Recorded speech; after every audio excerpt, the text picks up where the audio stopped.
मकर astro के दर्शकों जरा ध्यान से सुनिए। एक ऐसा महाशक्तिशाली उपाय जिसने केवल 3 से 6 महीनों के अंदर अंदर हजारों लोगों के घर बनवाए हैं। जी हाँ, आपके जीवन की ऊर्जाओं को ऐसा व्यवस्थित किया है कि खुद का मकान, खुद का घर 3 से 6 महीने के अंदर अंदर 100% बनता ही बनता है। हजारों उदाहरण हैं हमारे पास, हजारों लोगों ने ये सुख पाया है। अब बारी है कि आप भी पाएं। जी हाँ, एक ऐसा महाशक्तिशाली उपाय आपको हम बताए देते हैं जो आपके जीवन के हर एक दुख को तो दूर करेगा ही करेगा, साथ ही साथ आपको खुद का मकान, खुद की प्रॉपर्टी का सुख भी ला कर देगा। ध्यान से सुन लीजिए। लेकिन उससे पहले आपको हम बता दें कि कुंडली को भी दिखवा लो, क्योंकि कुंडली में यदि शनि की स्थिति अच्छी नहीं है, शुक्र मंगल की स्थिति अच्छी नहीं है, तो लाख कोशिश कर लेना, मकान भी बन जाएगा लेकिन मन का चैन सुकून खराब हो जाएगा, जिंदगी भी नर्क जैसी महसूस होने लगेगी। तो कहने का मतलब यह है कि कुंडली का आकलन कराने से न केवल शनि बल्कि अन्य सभी ग्रहों की भी ऊर्जाएं व्यवस्थित होती हैं और नए मार्ग खुलते हैं।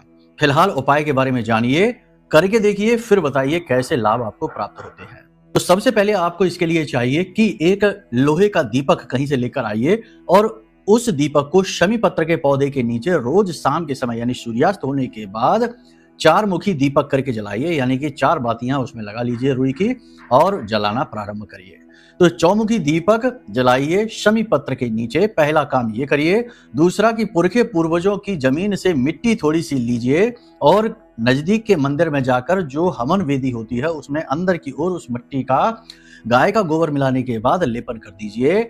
दूसरा कार्य ये हो गया। तीसरा कार्य ये हो गया कि पुरखे पूर्वजों की ही मिट्टी लेकर आइए साफ स्वच्छ और उससे घर का एक मिट्टी का खिलौना बना लीजिए और उस खिलौने को अपने पूजा घर में रख लीजिए और रोज उस खिलौने के अंदर मिट्टी का दीपक जलाइए सरसों के तेल के साथ। प्रतिदिन आपको ये क्रिया करनी है और रोज इस क्रिया को करना प्रारंभ कर दीजिए। हवन वेदी में मिट्टी तो एक ही बार लगानी है, बाकी दीपक जलाने की क्रिया आप रोज करिए। करके देखिए, फिर बताइए कैसे लाभ आपको प्राप्त हुए। मकान बना कि नहीं बना?